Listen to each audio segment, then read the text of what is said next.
And the MAC address of R2 is of R2's interface of gig1/0 is CE020B64001C.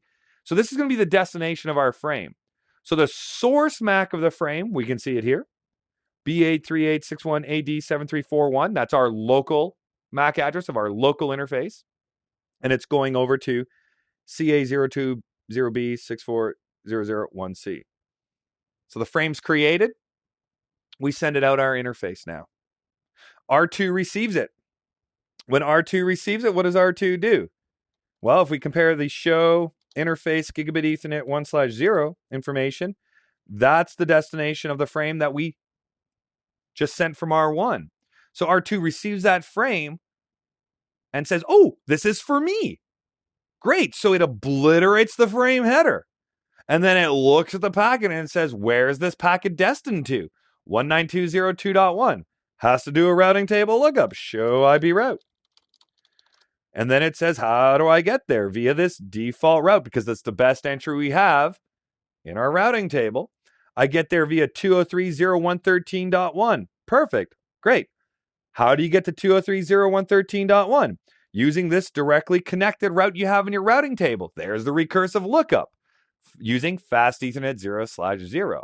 So since it's an Ethernet interface, what do we need to do? We need to create a frame now with a source and destination MAC address.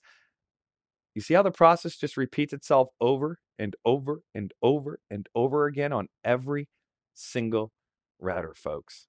Every single router. So this process is extremely important because as you're troubleshooting or analyzing the traffic that's leaving a device and going somewhere else, you have to be able to comprehend and look at the information in regards to MAC addresses and IP addresses to truly understand what is happening to that traffic as it's flowing. Because at some point in time, if a user's saying, I can't get there, you might have to follow this flow to see where's things breaking down. Where are things not working as we intend them to work? Now, in return, let's say traffic's coming back to PC1. If traffic's coming back to PC1, eventually it gets to R1. So let's say traffic arrives at R1 and the destination of the packet is 10.1.1.10. So the router does this routing table lookup and says show IP route. Where is 10.1.1.10? All right, so we're looking through this information. 10.1.1.10 falls in this entry right here. So based on this information, I know it's a gigabit Ethernet interface I have to use to get to PC1. So what are we going to do here? Well, we're going to check out our source MAC address. So show interface gigabit Ethernet 0/0. And we'll see that the source MAC of our frame is going to be 7340 as it leaves gig 00. But what's the destination going to be?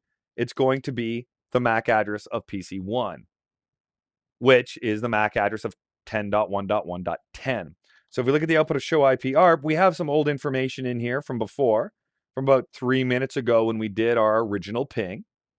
We got 10.1.1.10 listed here, 06D6. Now, if we did not have this entry in our MAC address table, our ARP cache, what would we do then? We would ARP. That's right. We would ARP. We would send a ARP request out this interface. It's a broadcast down to everybody on that local area network saying, hey, if you are 10.1.1.10, give me your MAC address. And then we'd store it in our ARP cache here. So since I already have it, I don't have to do the ARP process. I simply complete my frame. Source MAC address is going to be ending in 7340. Destination MAC address ending in 06D6.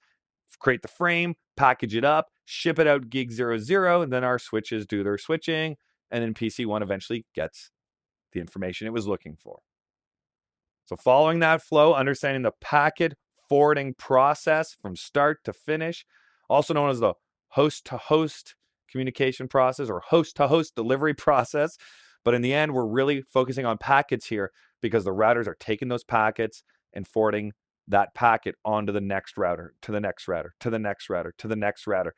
And they're all simply just doing the same process over and over. So let's think about that process from the perspective of the OSI model.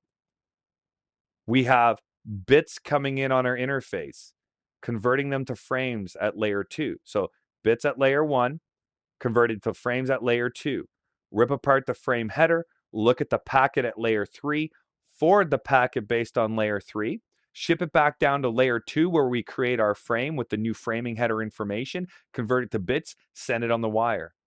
So what do you have here from a router by router perspective? Layer 1, layer 2, layer 3, layer 2, layer 1, layer 1, layer 2, layer 3, layer 2, layer 1, layer 1, layer 2, layer 3, layer 2, layer 1.